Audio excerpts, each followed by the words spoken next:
Hello dear students, क्या हाल चाल है आप सभी लोगों के। उम्मीद करता हूं आप सभी लोग बहुत अच्छे होंगे, फिट होंगे, फाइन होंगे और आप सभी लोगों की पढ़ाई बहुत अच्छी तरीके से चल भी रही होगी। तो आज हम आपकी क्लास 10th एसएसटी यानी क्लास 10th सामाजिक विज्ञान ठीक है, सामाजिक विज्ञान का आपका चैप्टर नंबर 4 है और मैराथन क्लास है। चैप्टर नंबर 4 की आज आपकी मैराथन क्लास है जिसका नाम क्या है, औद्योगिकरण मतलब विकास के बारे में बात करेंगे। औद्योगिकरण का युग, औद्योगिकरण कहां से शुरू हुआ, औद्योगिकरण क्या होता है, औद्योगिकरण में हमने क्या क्या डेवलपमेंट किए, क्या क्या सुधार हुए, अब तक कितना औद्योगिकरण हो चुका है, क्या क्या चीजों में विकास हो चुका है, सब के बारे में तुम्हारा भाई आज डिस्कस करने वाला है। तो दिल थाम के बैठिए, क्लास होने वाली है शुरू, क्योंकि आज की क्लास बहुत अच्छी है। आज पता चलेगा आपको कि ईस्ट इंडिया कंपनी क्या थी और ईस्ट इंडिया कंपनी ने क्या क्या किया। तो करें क्लास को शुरू। चलिए, इसी के साथ सभी लोग एक काम जरूर करेंगे और वो कौन सा काम है बताओ जल्दी फटाफट। वो कौन सा काम है जो मैं हर बार आप सभी लोगों को बोलता हूं कि वीडियो को एक बार वीडियो को आप लोग शेयर मार दो। एक बार वीडियो को आप लोग क्या कर दो, शेयर कर दो। ठीक है, एक बार वीडियो को आप लोग सभी लोग शेयर कर दो जल्दी से। चलिए, पहला टॉपिक है अपना औद्योगिकरण का युग। इसके बारे में सबसे पहले हमारा जो टॉपिक ही है वो क्या है, औद्योगिकरण का युग है। औद्योगिकरण का युग कहां से शुरू होता है, क्या है औद्योगिकरण का युग के बारे में हम लोग पढ़ेंगे। औद्योगिकरण के युग के बारे में हम लोग क्या करेंगे, पढ़ेंगे। चलिए, जिस युग में हस्त निर्मित वस्तुएं बनाना कम हुई और फैक्ट्री, मशीन एवं तकनीक का विकास हुआ उसे औद्योगिकरण युग कहते हैं। जैसे कि अपना प्रेजेंट टाइम है, जो अपना प्रेजेंट टाइम है वो क्या है, अपना औद्योगिकरण युग है। वो क्या है, अपना औद्योगिकरण युग है। प्रेजेंट टाइम को हम क्या बोलेंगे, औद्योगिकरण का युग बोलेंगे। क्योंकि इसमें कहा गया है कि औद्योगिकरण युग क्या होता है कि लोगों द्वारा काम कम लिया जा रहा है और मशीनों द्वारा काम ज्यादा लिया जा रहा है। मशीनें काम कर रही हैं तो उसको हम क्या बोलेंगे। जैसे पहले खेतों की जो जुताई हुआ करती थी, खेत जब जोते जाते थे तो हलों का उपयोग करते थे, बैलों का उपयोग करते थे। बैलों द्वारा किसान आदमी लोग काम किया करते थे। अब सब काम ट्रैक्टर द्वारा हो रहे हैं। ठीक है, सब काम क्या द्वारा हो रहे हैं, ट्रैक्टर द्वारा हो रहे हैं। ऐसे धीरे धीरे सब चीज में विकास हुआ है।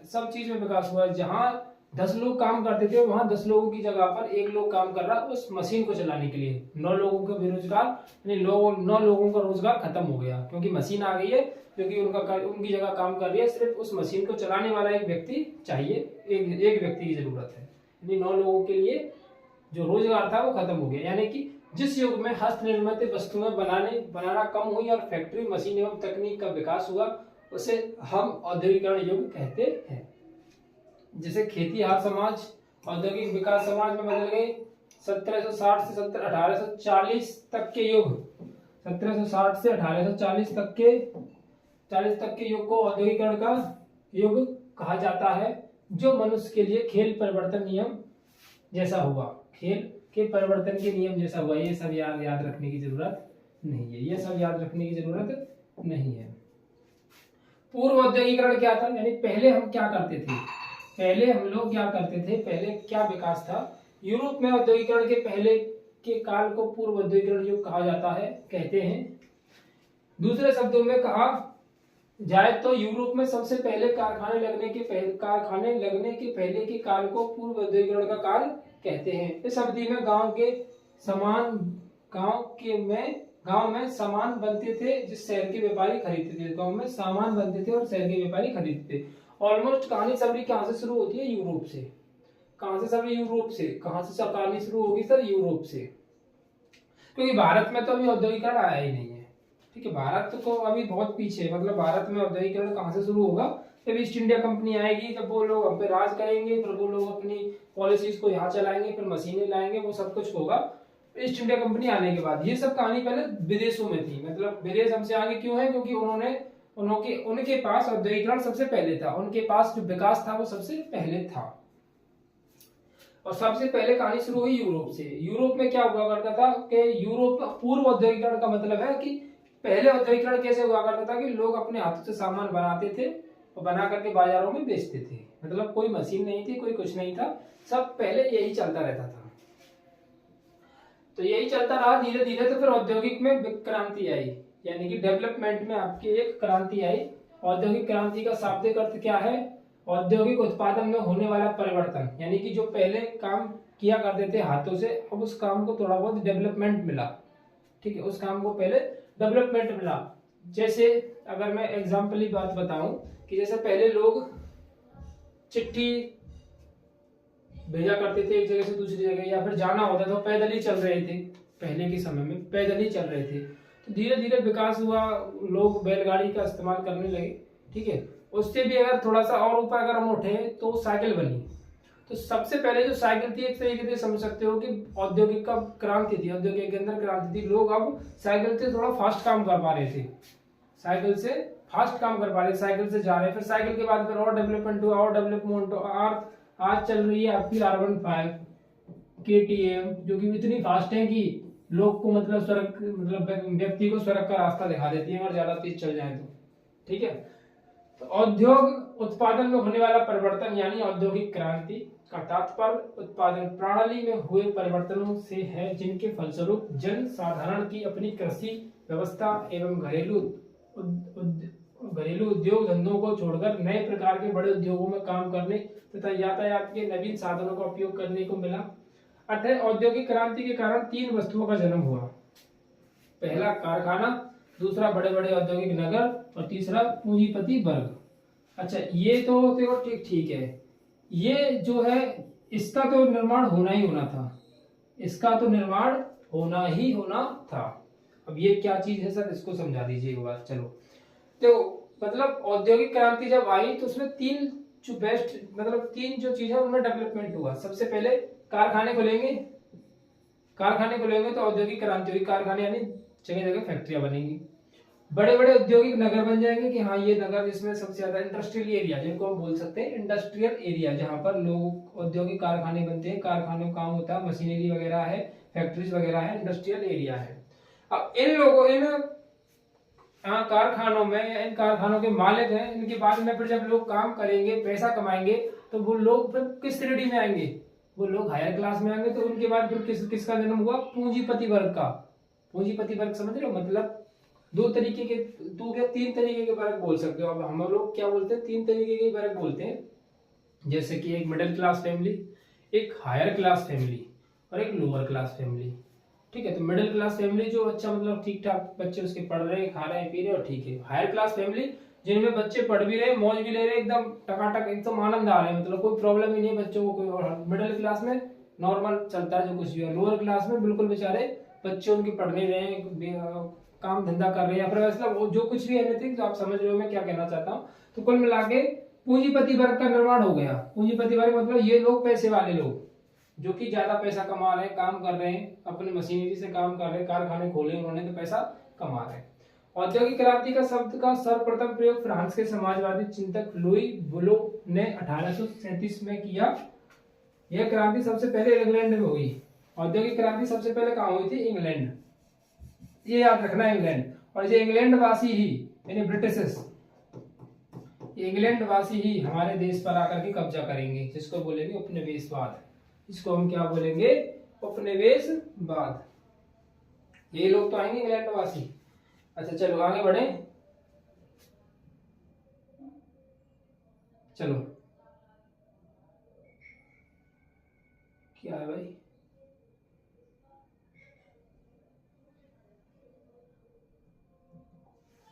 ठीक है, अब आदि औद्योगिकरण का युग, मतलब आदि मतलब मिडिल एज, यानी सबसे पहले तो औद्योगिकरण का युग शुरू हुआ, औद्योगिकरण का युग शुरू होगा। ठीक है, फिर आदि औद्योगिकरण युग आएगा। तो दरअसल इंग्लैंड और यूरोप में फैक्ट्रियों की स्थापना से पहले भी अंतरराष्ट्रीय बाजारों के लिए बड़े पैमाने पर औद्योगिक उत्पादन होने लगा था। यानी एक से शुरुआती फेज जिसको हम बोल सकते हैं, जैसे कि आप बोलो तो कि जैसे आपके पेपर होने से पहले कौन से पेपर होते हैं जिनको हम एक तो मतलब आपके बोर्ड का एग्जाम जो प्रॉपरली होगा ही होगा, और एक जो स्कूलों में बोलते हैं इसको हम प्री बोर्ड बोल देते हैं। क्या बोल देते हैं? प्री बोर्ड, यानी कि बोर्ड का एग्जाम होने से पहले उसका एक ट्रायल फेज कि ये काम ऐसे शुरू हो चुका था। उसी तरीके से दरअसल इंग्लैंड और यूरोप में फैक्ट्रियों की स्थापना से पहले ही अंतरराष्ट्रीय बाजार के लिए पैमाने पर औद्योगिक उत्पादन होने लगा था। यह उत्पादन यानी पहले से ही ये काम शुरू हो चुका था। यह उत्पादन फैक्ट्रियों में नहीं होता था। बहुत सारे इतिहासकार औद्योगिकरण इस चरण को आदि औद्योगिकरण का नाम जानते हैं। यानी ये फैक्ट्रियों की बजाय अलग तरीके से होता था, यानी कि फैक्ट्रियों में ना करके उसको अलग जगह पर करते थे। कुछ लोग कम लोग करते थे, कुछ कम चीजें यूज करते थे, लेकिन काम शुरू हो चुका था। ऐसे जैसे हम पेपर देते ना, बोर्ड का पेपर है तो बोर्ड का पेपर एक अलग स्टैंडर्ड, बोर्ड के पेपर के जैसा ही प्री बोर्ड पेपर, तो मतलब उसके जैसा, लेकिन उसकी तरह नहीं।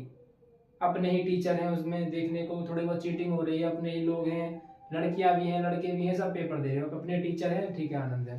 जब बोर्ड का पेपर देने जाएंगे तो नए टीचर मिलेंगे, नई जगह मिलेंगी, तो रूल्स और स्ट्रिक्ट ज्यादा हो जाएंगे, तो वो तो ठीक सब चीज है। ऐसे ही सब कुछ सेम कि आप ऐसा समझ सकते हो कि कारखाने शुरू होने से पहले कुछ लोग अपने ढंग से और अपने तरीके से काम करना शुरू कर रहे थे कि हाँ कारखाने की तरह काम कर रहे थे।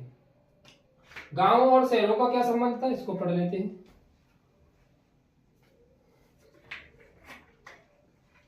अच्छा, थोड़ी देर के लिए स्किप करो, थोड़ी देर के लिए आप रुको, और पहले फटाफट से जिन लोगों ने अगर वीडियो को लाइक नहीं किया वीडियो को लाइक कर दो, और शेयर नहीं किया तो शेयर मार दो। तो गांव और शहरों का संबंध क्या था? इस व्यवस्था में गांव में तथा शहरों में एक संबंध स्थापित हुआ। व्यापारी शहरों में रहकर अपना काम गांव में चलाते थे और गांव में अपने सामान का उत्पादन करवाकर उन्हें शहर में ले जाकर बेचते थे। चीजों का उत्पादन कारखानों में ना होकर घरों में होता था। यानी कि उससे पहले क्या हो रहा है कि जो व्यापारी लोग हैं, उद्योगपति हैं, बिजनेसमैन हैं, वो शहरों में रह रहे हैं लेकिन गांव में तो नहीं रह रहे, और गांव के लोगों से गांव में ही काम करवा रहे हैं, सामान बनवा रहे हैं और उस सामान को ले जाकर के शहर में बेच रहे हैं। गांव और शहरों का ये संबंध था। यानी शहर वाले जो लोग थे, जो पैसे वाले लोग थे, गांव वाले लोगों पर उनको शुरू से ही अधिकार, मतलब अधिकार नहीं कह सकते यार, एक तरीके से रोजगार दे रहे हैं उनको भी वे, तो उनको रोजगार देकर के उनसे काम में निकलवाना और काम निकलवा के सामान को ले जाना और शहर में ले जाकर के बेच लेना, दैट्स इट, और इससे ज्यादा कुछ नहीं। औद्योगिकरण का युग, अब इसको 3 फेजेस में डिवाइडेशन है इसका। औद्योगिक क्रांति से पूर्व, इसको हम आदि औद्योगिक बोल सकते हैं। आदि औद्योगिक जो हम पहले बोल रहे हैं, औद्योगिक क्रांति हुई उससे पहले का फेज क्या था, ठीक है। जैसे कि आप बोल सकते हो बोर्ड एग्जाम होने से पहले का जो फेज होता है प्री बोर्ड एग्जाम, ठीक है। फिर उसके बाद हुआ यूरोप में औद्योगिकरण। सबसे पहले कहाँ हुई? यूरोप में औद्योगिकरण। मैंने आपको बताया सबसे पहले यूरोप में, वैसे तो हमने कारखाने और इसके बारे में पढ़ा था तो इंग्लैंड में हुई थी सबसे पहले। यूरोप में औद्योगिकरण, फैक्ट्रियों का निर्माण, औद्योगिक परिवर्तन की रफ्तार, हाथ का श्रम और बाकी शक्ति, मजदूरों की दयनीय स्थिति, मजदूर बेचारे दया की स्थिति में आ चुके थे। उपनिवेशों में औद्योगिकरण, उपनिवेश मतलब समझते हो क्या होता है? इसको समझाऊंगा मैं जब ये टॉपिक आएगा, ठीक है, उसको जब समझाऊंगा जब मैं टॉपिक आएगा। जो स्थिति थी विकास की वो 3 जगह पर थी, 3 स्थितियां थी, मतलब औद्योगिकरण का युग था वो 3 तरह से था। एक वो जो प्रॉपर औद्योगिकरण आया नहीं है, उससे पहले लोग बाग अपने काम कर रहे हैं, लोग बाग काम कर रहे हैं, यानी प्रॉपर तरीके से मैदान में नहीं आए लेकिन पीछे से अपना काम मतलब व्यापार कर रहे हैं, बिजनेस कर रहे हैं। और जब प्रॉपर तरीके से औद्योगिकरण का युग आया, सामान आए, मशीनें आई, जगह मिली, तो उन्होंने प्रॉपर तरीके से फैक्ट्री बना ली, कारखाने बना लिए और काम कर रहे हैं। यानी अगर मैं एग्जाम्पली अगर मैं बात करूं आपसे, हाँ, तो कुछ ऐसा हो सकता है, ऐसा समझ सकते हो कि जैसे किसी व्यक्ति के पास पैसा नहीं है बिजनेस करने के लिए, ठीक है, बिजनेस करने के लिए पैसा नहीं है, बड़े लेवल पर बिजनेस करने के लिए पैसा नहीं है, इन्वेस्टमेंट करने के लिए पैसा नहीं है कि अपनी फैक्ट्री खोले, का मशीन लाए और ये सब कुछ ऐसा कुछ करे, तो वो क्या करेगा? या तो 1-2 लोग जितनी सामर्थ्य उसकी जितनी सामर्थ्य उतने मजदूर लेगा, खुद लगेगा और थोड़े छोटे स्तर पर उस काम को करना शुरू करेगा, धीरे धीरे छोटे स्तर पर काम करना शुरू करेगा, धीरे धीरे छोटे स्तर पर काम करना शुरू करेगा। तो वही हम इसको कह सकते हैं आदि औद्योगिकरण, यानी कि शुरुआत हो चुकी थी काम करने की। फिर यूरोप में औद्योगिकरण आया, यूरोप में फैक्ट्रीज आई, फैक्ट्रीज लगी, मशीनें आई, धीरे धीरे उसने रफ्तार पकड़ ली। उपनिवेशवाद एक अलग टॉपिक है और जो कि इम्पोर्टेंट है, जो कि क्या है, इम्पोर्टेंट है, जिसको मैं आपको अलग से एकदम सेपरेटली बिहाफ वे पर अच्छी तरीके से समझाऊंगा। Is it clear? आगे बढ़े भाई, चलिए। अब अगला टॉपिक आता है प्राकृतिक साधनों, खनिजों की उपलब्धता। प्राकृतिक साधनों की क्या उपलब्धता थी? इंग्लैंड में खनिज पदार्थ प्रचुर मात्रा में उपलब्ध थे। खनिज पदार्थ जो थे हमारे प्रचुर मात्रा में उपलब्ध थे। इससे इंग्लैंड के औद्योगिक विकास में काफी सुविधा मिली, यानी कि जो खनिजें थी वो सब चीजें वहां पर पहले से ही बहुत मात्रा में उपलब्ध थी, जिससे कि उनको साधने और अच्छे मिले और औद्योगिक विकास और अच्छी तरीके से होने लगा। कृषि क्रांति, औद्योगिक क्रांति के पूर्व इंग्लैंड में कृषि के क्षेत्र में उल्लेखनीय परिवर्तन हुए। कृषि तथा पशुपालन की सुगम व्यवस्था में भूमिपतियों की आमदनी काफी बढ़ गई। कृषि क्रांति से आप तात्पर्य ऐसा समझ सकते हो कि लोग पहले अपने हाथों से काम कर रहे थे, अब मशीनें आ गई हैं तो क्रांति आई है। ठीक है, मशीनें आ गई हैं तो क्रांति आई है, तो लोगों की जरूरत नहीं है, आराम मिल रहा है और मशीनें काम कर रही हैं, तो उसी को बोल सकते हैं कृषि के अंदर क्रांति आना। ठीक है, कृषि के अंदर क्रांति आना। पहले जो थे हमारे जो है, अब मैं एग्जांपल ये अगर आपको बताऊं कृषि के ऊपर, तो कृषि का जो व्यापार तो लगभग कृषि तो अब लगभग हमारे सभी स्टूडेंट्स वगैरह के माता पिता होते हैं, और अपने यूपी के अंदर और ये अपने इलाके के अंदर अगर मैं बात करूं तो ज्यादातर लोग कृषि ही होते हैं। तो कृषि के क्षेत्र में जो तरक्की है वो काफी बढ़ती हुई चल रही है, धीरे धीरे बहुत विकास होता हुआ।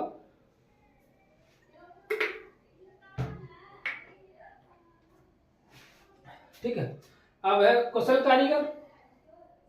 कुशल कारीगर के संपर्क में आने से इंग्लैंड के मजदूरों के ज्ञान में वृद्धि हुई और उसके साथ ही खेती बाड़ी के तरीके और उद्योग में धंधों में विकास हुआ। कुशल कारीगर, देखो जो बोल रहे हैं ना कुशल कारीगर, इसको क्या बोलते हैं? कुशल कारीगर मतलब बोलते हैं, कुशल कारीगर को अगर मैं अपनी लैंग्वेज में बताऊं तो क्या बोलते हैं उसको? Most talented man.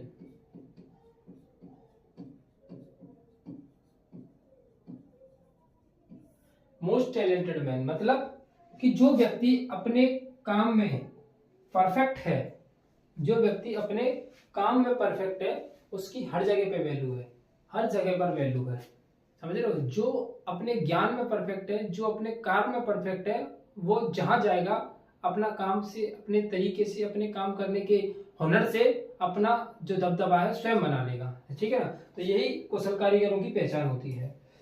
जैसे अगर हिस्ट्री में हम उठाएं तो हमारे हिस्ट्री में अगर कुशल कारीगर थे तो वो कौन थे? कुशल कारीगर भी थे तो भी कौन थे? हिस्ट्री बहुत मजेदार चीज है, उससे रिलेटेड करके पढ़ते तो मजा आता है। कुशल कारीगर अगर हिस्ट्री में बताएं तो कौन थे? हमारे थे सब चाणक्य। चाणक्य थे। चाणक्य ने धनानंद को चैलेंज दे दिया। धनानंद कह रहा था सभा में, धनानंद, चाणक्य ब्राह्मण थे, तो धनानंद जो था उन्होंने उनकी बेइज्जती कर दी, उनकी बेइज्जती कर दी और उनसे कह रहा था कि तुम कहाँ जाओगे, तुम अपने लालन पालन कैसे करोगे? तो चाणक्य कहते हैं उससे, आपने देखा होगा टीवी सीरियल वगैरह में पढ़ा भी होगा, तो चाणक्य कहते हैं उससे कि अगर मैं धनानंद, अगर मेरे ज्ञान में थोड़ा सा भी बल है, मैं अपने ज्ञान पर, मुझे मेरे ज्ञान पर पूरा भरोसा है, तो जैसे राजा में काफी सारे इकट्ठे कर सकता हूँ अगर मेरा ज्ञान में सामर्थ्य है तो वो अपने कौशल, अपने ज्ञान के कौशल, यानी अपने ज्ञान के, अपने जो उनके पास जो ज्ञान था उसके ऊपर उनका पूरा भरोसा था और पूरे टैलेंटेड मैन थे कि मैं अगर चाहूं तो क्या कुछ नहीं कर सकता। तो वही कुशल कारीगरों ने क्या किया? कुशल कारीगरों के संपर्क में आने से अब इंग्लैंड ने क्या किया? कुशल कारीगरों को ढूंढा, अच्छे काम करने वालों को ढूंढा और उनको संपर्क में आए, और उनके संपर्क में आने से उनसे उनके ज्ञान में वृद्धि हुई, यानी काम करने के तरीके, नए नए तरीके सीखे उन्होंने, जिससे उनके ज्ञान में वृद्धि हुई, विकास में वृद्धि हुई, खेती बाड़ी में वृद्धि हुई, धंधे में वृद्धि हुई, सब काम में धीरे धीरे वृद्धि होती चली। जनसंख्या में वृद्धि का क्या है? चिकित्सा एवं गरीबों की सहायता की व्यवस्था होने के कारण लोग रोग मुक्त हो गए तथा भुखमरी के शिकार होने से बच गए। इससे मृत्यु की दर में कमी आई और इंग्लैंड में जनसंख्या में तीव्रता से वृद्धि हुई। पहले क्या था कि लोग बीमार हो रहे हैं तो उनके इलाज के लिए डॉक्टर्स नहीं है, इलाज के लिए तरीके नहीं है हमारे पास, तो लोग मर जाते हैं। ठीक है, अब काफी सारे तरीके हैं, काफी सारी मशीनरी है, काफी सारे डॉक्टर्स हैं जिनके पास ज्ञान है। ठीक है, काफी सारी दवाइयां हैं जो हैवी से हैवी बीमारियों का भी इलाज करती हैं, तो लोग बचते हैं, लोग बचेंगे तो जनसंख्या में वृद्धि होगी, वही सब चीजें हैं। अच्छा, पर्याप्त पूंजी की उपलब्धता। पर्याप्त पूंजी की उपलब्धता क्या मतलब है? इस समय इंग्लैंड में काफी मात्रा में पूंजी उपलब्ध थी। अब ये सब काम कहाँ हो रहा है? ये सब काम हो रहा है इंग्लैंड में, क्योंकि इंग्लैंड में सबसे पहले ये आपकी औद्योगिकरण हुआ, तो इंग्लैंड में विकास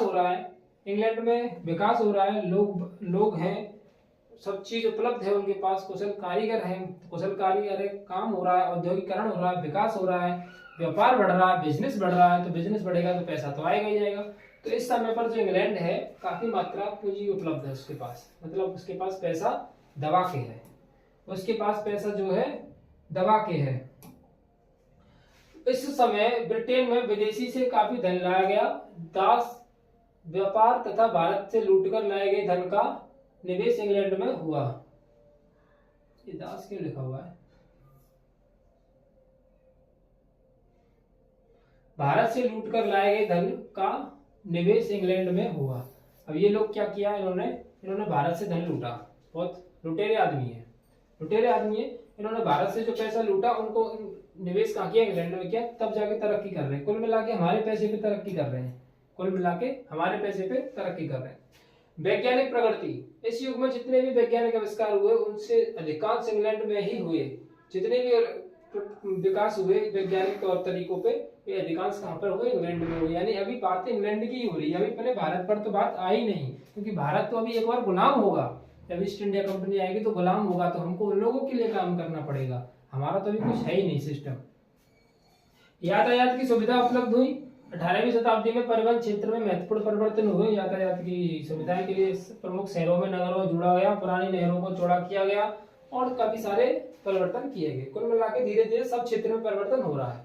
कारखानों की शुरुआत, सबसे पहले इंग्लैंड में कारखाने 1730 के दशक में बनाना शुरू हुए। 18वीं सदी के आखिरी तक पूरे इंग्लैंड में जगह जगह कारखाने दिखने लगे, मतलब जगह जगह पर कारखाने, फैक्ट्रियां हो गई। अब फैक्ट्रियां लग गई हैं, मशीनें आ गई हैं, लोग काम कर रहे हैं, विकास हो रहा है, काम हो रहा है, प्रोडक्ट रेडी हो रहे हैं, जो कुछ भी प्रोडक्ट है सब चीज के प्रोडक्ट रेडी हो रहे हैं, मार्केट में जा रहे हैं, मार्केट में बिक रहे हैं, पैसा आ रहा है, मतलब तरक्की हो रही है। कुल मिला के सकुशल जीवन कट रहा है।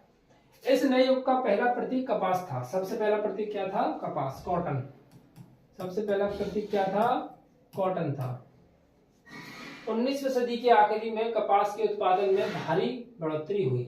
19वीं सदी के आखिरी में कपास के उत्पादन में काफी बढ़ोतरी हुई। 1760 में ब्रिटेन में 2.5 मिलियन पाउंड का कपास आयातित होता था।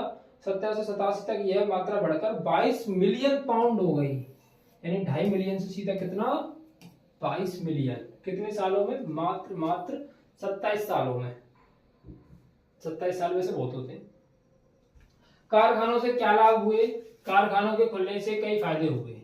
अब नई मशीनों की सहायता से प्रति श्रमिक अधिक मात्रा में और बेहतर उत्पादन बनने लगे। मतलब पहले जो क्या थे, लोग जब काम कर रहे थे तो भाई जितनी स्पीड व्यक्ति की काम करने की उतनी स्पीड से काम करेगा और उतना ही सामान बना पाएगा। जब मशीनें आई तो मशीनें जब काम करेंगी तो मशीन होती है, जो व्यक्ति जितना देर में एक काम बनाता था वो उतने देर में कई सारे लोग काम कर रहे थे। औद्योगिकरण की शुरुआत मुख्य रूप से सूती कपड़ा में हुई। सबसे ज्यादा किसमें हुई? सूती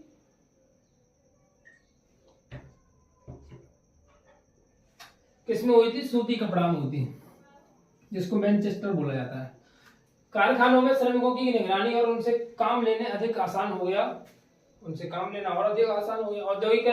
औद्योगिक परिवर्तन की रफ्तार, कितनी रफ्तार से औद्योगिक परिवर्तन हुआ, सामान्य बढ़े, तेजी हुई। औद्योगिकरण का मतलब सिर्फ फैक्ट्री उद्योग का विकास नहीं था कि हमने सोचा कि भाई हमने फैक्ट्रियां लगा दी तो विकास हो गया, यही नहीं था। रफ्तार कैसे पकड़ी उन्होंने?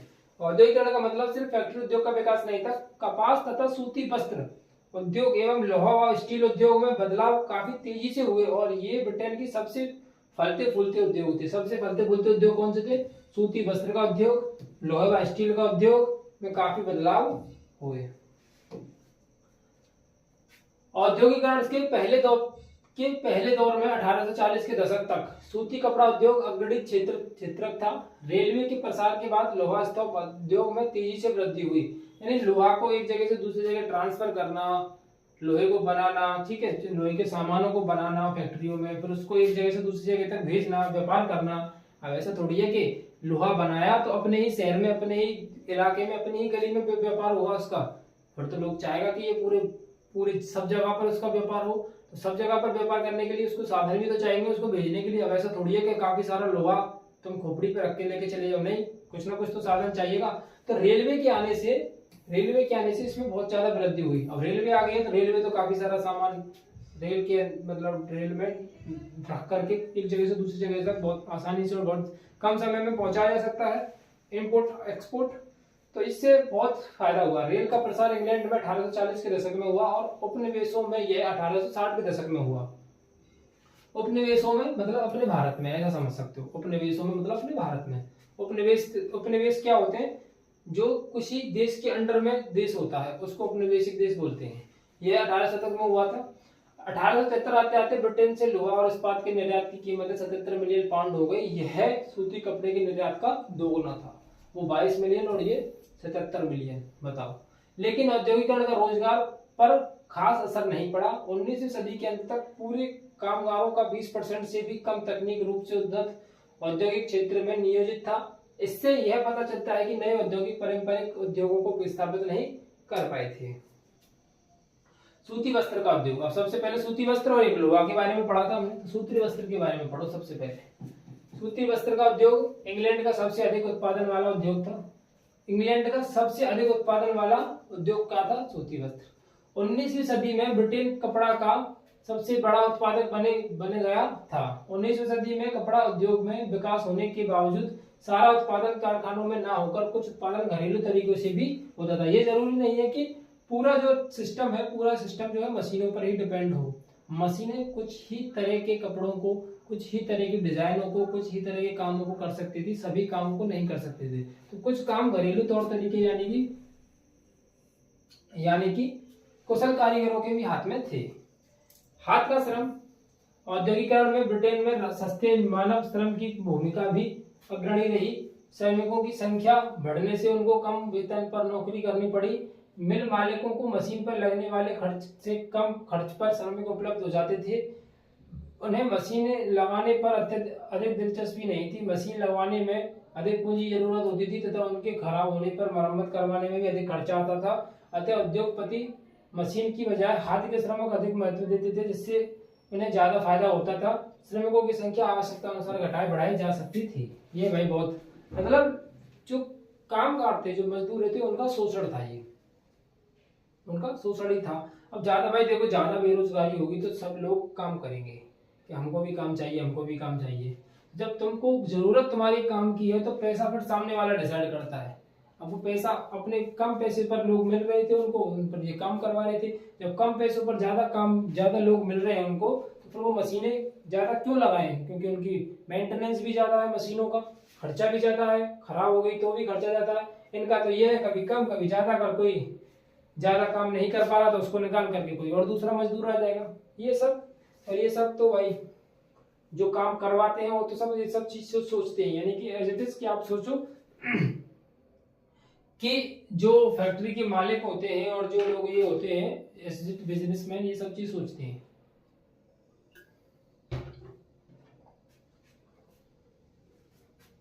हाथ का श्रम।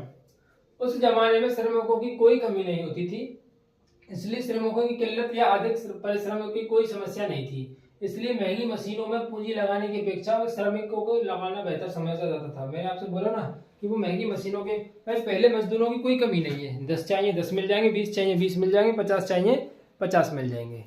पहले जो दिक्कत थी वो थी मशीनों की, क्योंकि मशीनें आती थी महंगी, और महंगी आती थी पर उनका मेंटेनेंस महंगा था कि कोई कचरा आ गया, कुछ सामान ऐसा हटक गया, कोई पार्ट टूट गया तो उसका मेंटेनेंस थोड़ा महंगा पड़ेगा तो फिर भाई वो पैसा कहाँ से आएगा। इससे बेहतर है कि लोगों का यूज करो, ठीक है। तो ये सब चीजें थी इसके अंदर और इससे ज्यादा कुछ नहीं है। इंग्लैंड में श्रमिकों की आजीविका एवं उनका जीवन, मतलब इंग्लैंड में जो श्रमिक थे उनका खान पान, उनका जीवन किस चीज पर आधारित था और कैसा जीवन जीते थे, उनकी आजीविका क्या थी, कमाने का सोर्स क्या था, वो सब चीज। आजीविका मतलब कमाने का सोर्स, कहाँ से ये अपने जीवन को चलाते हैं। तो शहरों में होता है नौकरी की खबर सुनकर गांव के मजदूर जो बेकारी ही की समस्या से जूझ रहे थे शहर की ओर रुख करने लगे। नौकरी ढूंढने के क्रम में उन्हें पुलों के नीचे, सड़कों के किनारे अथवा सरकारी या निजी रेल बसेरों में समय गुजारने पड़ते थे। बेरोजगारी की आशंका से मजदूर मशीन तथा नई प्रौद्योगिकी का विरोध करने लगे। जेम्स हारग्रीव्स ने 1764 में स्पिनिंग जेनी का आविष्कार किया था। एक मशीन है स्पिनिंग जेनी का आविष्कार किया था। इस मशीन के आने से मजदूरों की मांग घटने लगी, अतः इसका प्रभाव महिलाओं पर अधिक पड़ा और ब्रिटेन की महिलाओं ने स्पिनिंग जेनी मशीन पर हमला कर उसे तोड़ना शुरू कर दिया। क्योंकि इस मशीन ने उनका रोजगार छीन लिया था श्रमिक। ठीक है, चलो इसको यहाँ तक समझते हैं। देखो एक्चुअल में हुआ कुछ यूं था कि इंग्लैंड के जो लोग थे, इंग्लैंड के जो श्रमिक लोग थे, जो मजदूर वर्ग के लोग थे, वो डिपेंडेंट थे। और इंग्लैंड के गाँव में, पहले सब जगह गांव होते थे, अब इंग्लैंड जो है बहुत ज्यादा तरक्की वाला देश बन चुका है, तो वहां पर मतलब गांव की तो बात छोड़ ही दो। पहले जो दौर था, सबसे पहले शुरुआत देखो इंग्लैंड से हो रही है। जब शुरुआत इंग्लैंड से हो रही है, 1800 का जो दशक है उसमें ही, 1700 का जो दशक है उसमें ही इंग्लैंड इतनी तरक्की कर चुका है, इतनी तरक्की कर रहा है। तो आज 2024 चल रही है, तो उसमें इंग्लैंड कितने आगे होगा हमसे? तो ये तो नॉर्मल सी बात है कि वो हमसे आगे होंगे ही होंगे। और फिर देखो सिंपल सा लॉजिक, मेरा तो लाइफ मतलब मैंने जो अपने करियर में जो फॉलो किया है, जो लॉजिक, वही मैं अगर बताऊं तो इसमें करने की कोई जरूरत नहीं है। जो व्यक्ति पहले चलेगा मंजिल तक वो पहले ही पहुंचेगा, सिंपल सी लॉजिक है। तो इंग्लैंड जो है, ब्रिटेन जो है, तरक्की के मामले में, बिजनेस के मामले में पहले चला था, सबसे बहुत पहले चला। अब बहुत पहले चला है, ठीक है, काफी देशों पर उसने अपना कब्जा जमाया हुआ है, देशों से पैसा लूट रहा है, फिर अपने बिजनेस में लगा रहा है, ये सब कुछ काम कर रहा है। तो जब पहले चलेगा तो पहले पहुंचेगा, तरक्की भी पहले ही करेगा। अब देखो हुआ कुछ यूं कि वहां के जो लोग थे, बेरोजगारी बहुत थी। जब शहर में सुनते थे कि भाई हमको मजदूरों की आवश्यकता, तो गांव के लोग भागे भागे जाते थे, भाई हमको काम दे दो, भाई हमको काम दे दो, हमारे बच्चे भूखे मर रहे, फलाना ढिकाना, भैया हमको काम दे दो। रहने के लिए जगह नहीं है, व्यवस्था नहीं है, कहाँ रहेंगे, क्या खाएंगे, क्या नहीं खाएंगे, ये सब चीज भूल भाल के गांव के जो लोग थे वो शहरों की तरफ जाने लगे थे। ये इंग्लैंड की स्थिति है उस समय की। तो उनको भाई हमको काम दो, भाई हमको बाबूजी हमको काम चाहिए सर, हमको फलाना ढिकाना, इस तरीके से हमारी ये रहोगे क्या, कहीं भी रह लेंगे। तो रह कहाँ रहे हैं? पुलों के नीचे, सड़कों के किनारे, नदियों के किनारे, वहां पर ही डेरा डाल करके रह रहे हैं, पर उनको काम चाहिए। अब उनको काम चाहिए तो वो सस्ते मजदूर समझ लो उनको, कि पैसे तुम जो चलो वो दे देना, पैसे इतने रुपए मिलेंगे तुझे, चलो ठीक है सर दे देना, हम काम करेंगे। तो वो सब पुलों के नीचे, सड़कों के किनारे तो सरकारी या निजी नए बसेरों में गुजारने पड़ते थे।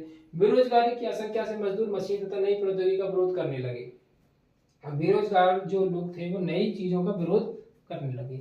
इतने में फिर उस समय पर जो है जेम्स हार्ग्रीव्स ने एक मशीन बना दी जिसका नाम था jenny, spinning jenny. Spinning jenny machine ऐसी थी कि उसने उसके आते ही मतलब मजदूर वर्ग के जो लोगों की जो रोजगार था वो खत्म कर दिया उसने। बहुत काम कर रही थी वो, इनकी जरूरत ही नहीं पड़ रही थी। तो लोगों ने अपना प्रदर्शन दिखाया कि यार इस मशीन ने तो हमारा रोजगार ही खत्म कर दिया, हमारे बच्चे क्या खाएंगे, क्या सोएंगे, क्या पिएंगे, ये सब क्या हो रहा है। तो फिर उसके बाद तोड़फोड़ शुरू कर दी, रोजगार उन्होंने छीन लिया। श्रमिक आंदोलन क्या था? इंग्लैंड में श्रमिक संघ की स्थापना हुई, मजदूर वोट देने से अधिकार भी मांग रहे थे। इसके लिए श्रमिक संघ ने कहने का सन 1838 में उन्होंने चार्टिस्ट आंदोलन किए। अब देखो क्या है ये। 19वीं शताब्दी में यूरोप के उद्योगपति मशीन की अपेक्षा हाथ के श्रम को अधिक पसंद क्यों करते थे? यूरोप के उद्योगपति मशीनों की अपेक्षा हाथ के लोगों को पसंद क्यों करते थे? देखो एक तो यही कारण है कि हाथ के लोगों को क्यों पसंद कर रहे हैं, हाथ के लोगों को क्यों पसंद कर रहे हैं। तो तुमको पता होना चाहिए ये कारण क्या है, क्योंकि मशीनें जो है महंगी हैं।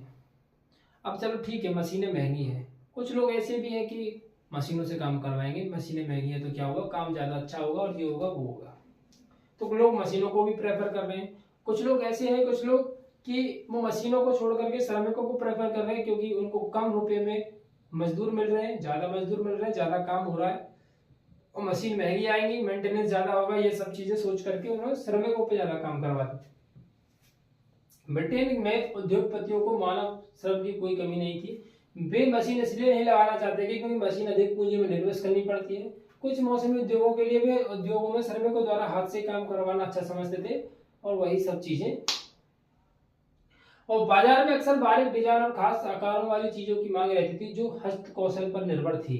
अब हर चीज जो है मशीन से डेवलप नहीं किया सकती, कुछ चीजें ऐसी थी कपड़ों के अंदर कि वो हस्त कौशल यानी हाथों से बनाई जाए तो ज्यादा पॉपुलैरिटी होती थी उसकी, ठीक है। तो उसके लिए उन्होंने हाथ के कारीगरों को ज्यादा हुआ। स्पिनिंग जेनी क्या एक मशीन है, किसके लिए काम आती है? सूत काटने की एक मशीन थी। पहले लोग सूत काटने के लिए लोगों को भर्ती किया जाता था, सूत काट रहे भर्ती किया जा रहा, सूत काट रहे भर्ती किया जा रहा उनको, और वहां से कपड़ा बना जा रहा है। ये मशीन ऐसी आई जिसने सूत काटने की मशीन है, जो इसने आते ही ऐसी की तैसी कर दी, मजदूर वर्ग की ऐसी की तैसी कर दी इसने। जब ये मशीन का विरोध हुआ, ये सब चीज तो मैं पढ़ चुकी है, विरोध हुआ था, क्या हुआ था क्या नहीं हुआ था। उपनिवेशों में औद्योगिकरण, अब इस पर आ जाइए। उपनिवेशों में औद्योगिकरण यानी आदि जो औद्योगिकरण था वो पढ़ लिया हमने, अब उपनिवेशों के कारण पढ़ लेते हैं औद्योगिकरण क्या हुआ था। चलो पहले उपनिवेश क्या होते हैं सर। जैसे हमारा भारत उपनिवेश था, जैसे कि हमारा जो भारत था उपनिवेश देश था। सर उपनिवेश देश मतलब समझ में नहीं आ रहा कुछ, चलो ठीक है। उपनिवेश देश, उपनिवेश जगह, उपनिवेश क्या होता है। उपनिवेश मतलब वो होता है, उपनिवेशों में उपनिवेश वो होता है जिस पर किसी और देश का कंट्रोल होता है, यानी कि गुलाम। अब जैसे कि हमारे जो भारत था उस समय पर इंग्लैंड के कंट्रोल में था, जब हम देश के गुलामी में थे 1947 से पहले, तो हमारे पे जो कंट्रोल था वो सब किसका था, ब्रिटेन का, यानी कि इंग्लैंड के लोगों का, अंग्रेजों का कंट्रोल था। तो हम क्या हुए, हम हुए उपनिवेश लोग, हम क्या हुए, उपनिवेश देश हुए। वो लोग क्या करते थे, यहाँ पर आए, यहाँ पर आकर के अपने बिजनेस बना रहे हैं, हमारे ही देश में बिजनेस बना रहे हैं, हमारे ही लोगों से, हमारे ही काम के तरीकों से, या फिर ऐसा कह सकते हो कि हमारे ही सामान से, हमारे ही लोगों से हम पर ही काम करवा रहे हैं, और उस काम के बदले में जो प्रोडक्ट तैयार हो रहा है उसको मार्केट में बेचकर पैसा अपने पास रख रहे हैं। क्योंकि हम तो भाई कुछ कर नहीं सकते, क्योंकि हमारे पर शासन किसका है, उस विदेशी ताकत का। तो अब आइए भारत पर एक नजर डालें और देखें कि उपनिवेश में औद्योगिकरण कैसे हुआ था। यानी कि उन देशों में उन्होंने क्या किया था, यानी अपने देश में तो औद्योगिकरण कर लिया, अपने देश में तो औद्योगिकरण कर लिया, अपने देश में तो तरक्की हो रही है खूब। अब उस देश में भी तरक्की करते हैं और वहां से भी पैसा कमाते हैं जहां पर हमारा शासन है। अब इन्वेस्टमेंट वहां पर भी करते हैं। तो उन्होंने फिर क्या किया, जैसे भारत अपना उपनिवेश देश है जहां पर इनका कंट्रोल था, ब्रिटेन का कंट्रोल था। अब भी लोग यहाँ पर आए, यहाँ पर भी उन्होंने अपना शासन जमाना शुरू कर दिया कि यहाँ पर भी अपना बिजनेस करेंगे, पैसा कमाएंगे और अपने पास इकट्ठा करेंगे, ये सब कुछ। चलो आज प्यास बहुत लग दिया। मशीन उद्योग से पहले का युग। अंतरराष्ट्रीय कपड़ा बाजार में भारत के रेशमी और सूती उत्पादकों का दबदबा था। उच्च किस्म का कपड़ा भारत में आर्मीनियन और फारसी सौदागर पंजाब से अफगानिस्तान, पूर्वी फारस और मध्य एशिया से लेकर जाते थे। सूरत, हुगली और मसूलीपट्टनम प्रमुख बंदरगाह थे। विभिन्न प्रकार के भारतीय व्यापारी तथा बंकर इस व्यापार नेटवर्क में शामिल थे। दो प्रकार के व्यापारी थे, आपूर्ति सौदागर तथा निर्यात सौदागर। यानी कि एक सौदागर ऐसा जो सामान की उपलब्धता लेगा, एक सौदागर ऐसा जो सामान को दूसरी जगह पर भेजेगा, यानी इंपोर्ट और एक्सपोर्ट। बंदरगाहों पर बड़े जहाज मालिक थे तथा निर्यात व्यापारी दलाल के साथ कीमत पर मोल भाव करते थे और आपूर्ति सौदागर से माल खरीद लेते थे। मशीन उद्योग के बाद का युग 1780 के बाद 1750 के दशक तक भारतीय सौदागरों ने नियंत्रण करने वाला नेटवर्क टूटने लगा। यूरोपीय कंपनियों की ताकत बढ़ने लगी। सूरत तथा हुगली जैसे पुराने बंदरगाह कमजोर पड़ गए। बंबई तथा कलकत्ता एक नए बंदरगाह के रूप में उभर गए। यानी ये पुराने, सबसे पुराना जो बंदरगाह था, बंदरगाह मतलब पोर्ट, बंदरगाह क्या था, पोर्ट था एक, जहां पर सामान पानी के जहाजों में लद के आता था, जहाजों में लद करके आता था और इस जगह पर खाली होते थे सामान। ठीक है, एक्सपोर्ट इंपोर्ट इन्हीं जगह से होते थे। ऐसा तो नहीं है कि जहाज से एक्सपोर्ट हो रहे हैं या फिर एयरप्लेन से एक्सपोर्ट हो रहे हैं या ट्रेन से एक्सपोर्ट हो रहे हैं, नहीं, बंदरगाहों पर आते थे। बंदरगाह मतलब पोर्ट पर आते था सामान और वहां से लेकर के आए। मुंबई तथा कलकत्ता एक नए बंदरगाह के रूप में उभर कर आए। व्यापार यूरोपीय कंपनी द्वारा नियंत्रित होता था तथा यूरोपीय जहाजों के जरिए होता था। शुरुआत में भारत में कपड़ा व्यापार में कोई कमी नहीं थी, कपड़ा में कोई कमी नहीं थी। 18वीं सदी यूरोप में भी भारतीय कपड़ों की भारी मांग हुई थी। ईस्ट इंडिया कंपनी आने के बाद बुनकरों की स्थिति। ईस्ट इंडिया कंपनी आने के बाद क्या स्थिति रही। ईस्ट इंडिया कंपनी द्वारा राजनीति, अब ईस्ट इंडिया कंपनी ने सब कुछ किया था, बिजनेस भी किया था, राजनीति भी की थी और ऐसी की तैसी भी की थी। ईस्ट इंडिया कंपनी द्वारा राजनीतिक सत्ता स्थापित करने के बाद बुनकरों की स्थिति 1760 के बाद भारतीय व्यापार पर ईस्ट इंडिया कंपनी का एक अधिकार हो गया, मतलब उन्होंने अपना अधिकार कर लिया हमारे बिजनेस पर। कपड़ा व्यापार के सक्रिय व्यापारी तथा दलालों को खत्म करके बुनकरों पर प्रत्यक्ष नियंत्रण कर दिया और बुनकरों को अन्य खरीदारों के साथ कारोबार करने से पाबंदी लगा दी। यानी कि वो लोग अन्य खरीदारों से खरीदारी नहीं करेंगे, पहले हमसे कांटेक्ट करेंगे। ठीक है, यानी पहले हमसे कांटेक्ट करेंगे, बाद में कुछ होगा, जो कुछ भी होगा पहले बात होंगी हमसे होंगी। तो बुनकरों पर निगरानी रखने के लिए गुमशुदा नाम के वेतनभोगी कर्मचारियों की नियुक्ति की गई। मतलब कुल मिला के उनको क्या बोलते हैं, जासूस। गुमशुदा मतलब जासूस लोगों की वो किए गए कि वो जासूस लोगों को उनको पैसा देंगे, हम तुमको पैसा देंगे और जानकारी करो कि कौन कौन ऐसे लोग हैं जो डायरेक्ट सौदा कर रहे हैं, हमसे सौदा नहीं कर रहे हैं। ठीक है, हमसे सौदा नहीं कर रहे हैं। जैसे वो ना कौन सी फिल्म है यार, वो याद नहीं आ रही है। बनकरों व गुमस्तों के बीच अक्सर टकराव होते रहते थे। बनकरों को कंपनी से मिलने वाली कीमत बहुत ही कम लगती थी, कम होती थी। भारत में औद्योगिकरण कैसे हुआ उसको देखते हैं, भारत में कैसे विकास होने लगा है। औद्योगिक उत्पादन से भारत के कुटीर उद्योग बंद हो गए, लेकिन वस्त्र उद्योग के लिए बड़ी बड़ी कारखाने स्थापित हो गए। ज्यादातर तो वस्त्र उद्योग ही था, ज्यादातर क्या था, कपड़ों का ही उद्योग था ज्यादातर। तो 1895 तक कपड़ा मिलों की संख्या 39 हो गई। ब्रिटिश सरकार ने वहां से आयात शुल्क समाप्त कर दिया, जिसके भारत में वहां के सामान कम मूल्य में बिकने लगे। भारतीय उद्योगपति यानी कि भारतीय बिजनेसमैन क्या थे, भारतीय व्यापारियों पर सरकार का नियंत्रण कठोर होते थे तथा उन्हें अपना तैयार माल यूरोप में बेचने में कठिनाई होती थी। भारत से तैयार माल निर्यात नहीं होते थे, जिससे सिर्फ कच्चे माल जैसे कपास, नील, अफीम, गेहूं ही निर्यात किए जाने लगे। भारतीय उद्योगपति जहाज रानी का भी व्यापार नहीं कर सकते थे। मतलब भारत के जो बिजनेसमैन थे उन पर काफी ज्यादा उन्होंने लॉज, काफी ज्यादा उन्होंने कानून बना दिए थे कि आप मतलब जो बना हुआ प्रोडक्ट का माल है उसको बेच नहीं सकते हो। ठीक है, आप प्रोडक्ट के माल को सीधा नहीं ट्रांसफर करोगे, हमसे मिलोगे जब ट्रांसफर होगा। और उसके बाद भी सिर्फ कच्चे माल पर ही उनके लिए वो परमिशन थी। वैसा जो कोई माल, जैसे उन्होंने कोई प्रोडक्ट रेडी करके दे दिया, अब इसको हम बेचने के लिए भेज रहे हैं, नहीं भेजोगे भाई, ऐसा बिल्कुल भी नहीं होगा। जो हम सामान देंगे वो मार्केट में जाएगा, अन्यथा कोई भी सामान नहीं जाएगा। मतलब कुल मिला के हमारे जो खुद का बिजनेस था इंडिया का, उसके गर्दन कुछ इस तरीके से पकड़ ली। अब तो कुछ भी नहीं करेगा, हम कहेंगे वो करेगा। इस तरीके से ब्रिटिश ने हमारा ऐसी की तैसी कर दी। अब ये लोग क्या कर रहे हैं, पर कुछ नहीं कर सकते।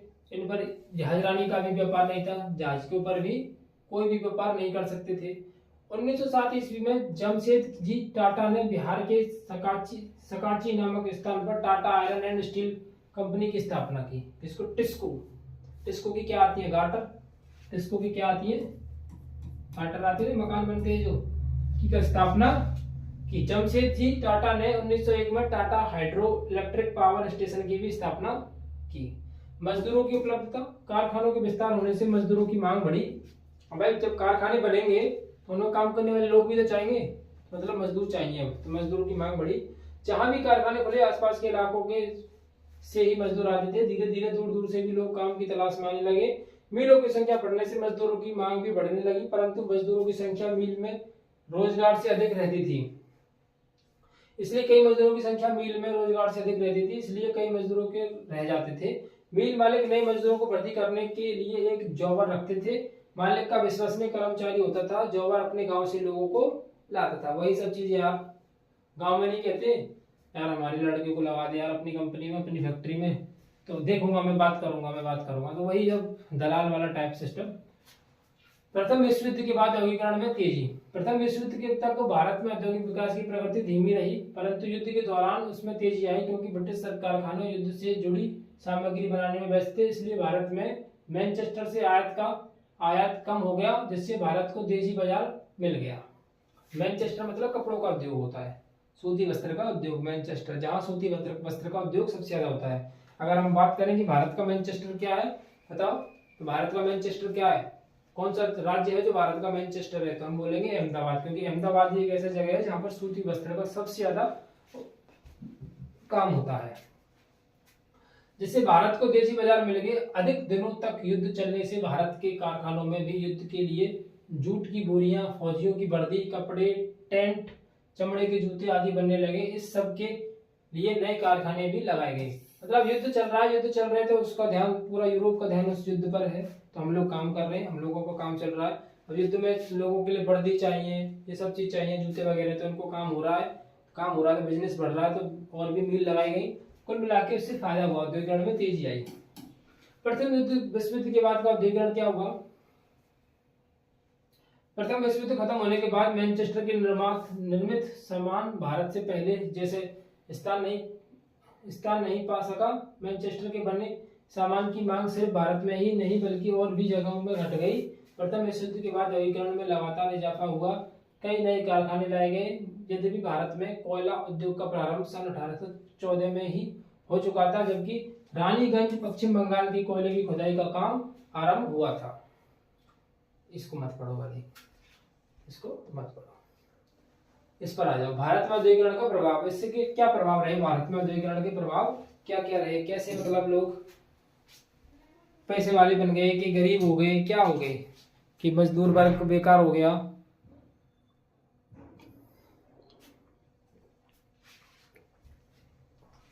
चलिए, अब हुआ कुछ यूं कि औद्योगिकरण के कारण स्लम पद्धति का जन्म हुआ। मजदूर शहर में छोटे छोटे घरों में रहने को बाध्य थे, जहाँ किसी भी प्रकार की सुविधा नहीं थी। कारखानों में इर्द गिर्द मजदूर की बस्तियां बस गईं। यहाँ से छोटे छोटे घर या झोपड़ी पट्टी बनकर रहने लगे। ये बस्तियां गंदी तथा अव्यवस्थित रहती होती थी। मजदूर इसमें नारकीय जीवन बिताते थे। मतलब कुल मिला के अब वो लोग आ गए हैं शहर में काम करने के लिए, तो उनको रहने के लिए जगह चाहिए। तो जहाँ कहीं भी उनको जगह मिली वहां पर उन्होंने झोपड़पट्टी बस्ती बसा ली और वहां पर भी रहने लगी। गंदा इलाका सब कुछ फिल्मों में देखते हो गए यार आप।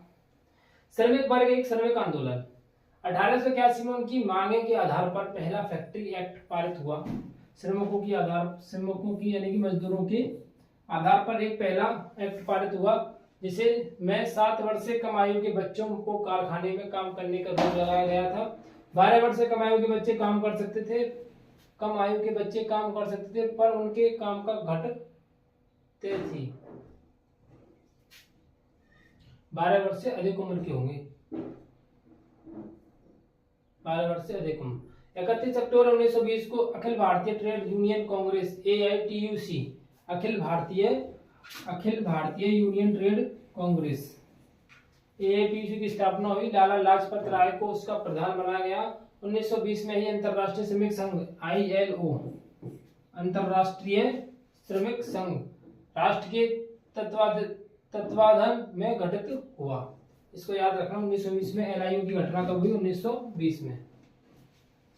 भारत में मैनचेस्टर का आना मतलब कपड़े का काम का आना, कपड़े का उद्योग का आना कहां से शुरू? 19वीं सदी की शुरुआत से ही भारत में कपड़ों के निर्यात में कमी आने लगी। 1811 से 1812 में भारत से होने वाले निर्यात में सूती कपड़े ही हिस्सेदारी 33% थी, जो 1850 के आते आते 3% रह गई। धीरे धीरे क्या हो गया? 3% रह गई। ब्रिटेन के निर्माताओं के दबाव के कारण सरकार ने ब्रिटेन में इंपोर्ट ड्यूटी लगा दी, ताकि इंग्लैंड में सिर्फ वहां बनने वाली ही वस्तुएं ही बिकें और कोई बाहर से आने वाली वस्तुएं ना बिकें। ईस्ट इंडिया कंपनी पर भी इस बात के लिए दबाव डाला गया कि वह ब्रिटेन में बनी चीजों को भारत में बाजार में बेचें। 18वीं सदी के अंत तक भारत में सूती कपड़ों का आयात न के बराबर था, लेकिन 1850 के आते आते कुल आयात 31% हिस्सा सूती कपड़ों का ही था। मतलब धीरे धीरे यह काम घटता हुआ गया। 1870 के दशक तक यह हिस्सेदारी बढ़कर 50% से ऊपर हो गई। अब धीरे धीरे वो फिर दोबारा से क्या होने लगा? ऊपर जाने लगा। यानी शुरुआत में क्या था? 3% ही रह गई, उसके बाद फिर 31%, फिर उसके बाद 50%, धीरे धीरे बढ़ गई। 19वीं सदी के आते आते बनकरों के सामने आई नई समस्याओं का जन्म हुआ। भारतीय बनकरों की समस्याएं: नियति बाजार का ढह जाना, स्थानीय बाजार का संकुचित हो जाना, अच्छी कपास का ना मिलना पाना, ऊनी कीमत पर कपास खरीदारों के लिए मजबूर होना। 19वीं सदी के अंत तक भारत में फैक्ट्रियों द्वारा उत्पादन शुरू तथा बाजार में मशीनों के उत्पादन की बाढ़ आ गई। नियति बाजार का बह जाना, ये सब चीजें ये पढ़ना आपको, याद करना वैसे और कुछ नहीं। इसमें ज्यादातर वैसे समझने वाली चीज नहीं थी। फैक्ट्रियों का आना, भारत में कारखानों की शुरुआत, ये सब याद करने वाला टॉपिक है। 19वीं सदी में भारतीय मजदूर की दशा, ये आपको याद करने वाला टॉपिक है। औद्योगिक विकास का अनूठापन, इसको पढ़ने ना एक बार यार, रीड करना है, बस एक बार रीड करना है। चलो मैं रीड करके दिखा देता हूँ इसको एक बार। भारत में औद्योगिक उत्पादन पर वर्चस्व रखने वाले यूरोपीय प्रबंधकीय एजेंसियों की कुछ खास तरह के उत्पादन में ही दिलचस्पी थी, खासतौर पर उन चीजों में जो निर्यात की जा सके भारत में बेचने के लिए, जैसे चाय, कॉफी, नील, जूट, खनन उत्पादन। भारतीय व्यवसायियों ने वे उद्योग लगाए 19वीं सदी वे उद्योग लगाए जो मैनचेस्टर उत्पादन से प्रतिस्पर्धा नहीं करते थे। उदाहरण के लिए, जो कि आयात नहीं किया जाता था, तो कपड़े की बजाय धागे का उत्पादन किया। 20वीं सदी में पहले दशक में दौर में भारत में औद्योगिकरण का ढर्रा बदल गया। स्वदेशी आंदोलन के विदेशी वस्तुओं के बहिष्कार के लिए प्रेरित हुआ, इस जगह भारत में कपड़ा का शुरू हुआ। ये सब चीजें आप वही पर पढ़, बस एक बार पढ़ लेना है इनको। इन नोट्स को आप डाउनलोड कर सकते हो, ठीक है। इन नोट्स को आप क्या कर सकते हो, डाउनलोड कर सकते हो। कहाँ से? टेलीग्राम पे जाके डाउनलोड कर लेना, लोकेश राहुल अकेडमी से। Thank you so much. यही सब चीज था। आज की क्लास ज्यादा बड़ी नहीं थी।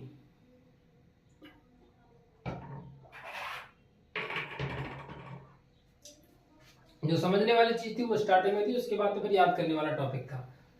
उम्मीद करता हूँ आज की क्लास आपको अच्छी लगी होगी, क्योंकि हाँ थोड़ी बहुत अच्छी लगी होगी। हाँ यार, मुझे भी थोड़ी बहुत अच्छी लगी, क्योंकि थोड़ा बहुत ज़्यादा बोरिंग सी लिखाई थी। औद्योगिकरण औद्योगिकरण औद्योगिकरण, बुद्धि खराब वाला सौदा। पर क्या करें, पढ़ना तो पड़ेगा। तो आई होप आप सभी लोगों ने अच्छे से समझने की कोशिश की होगी।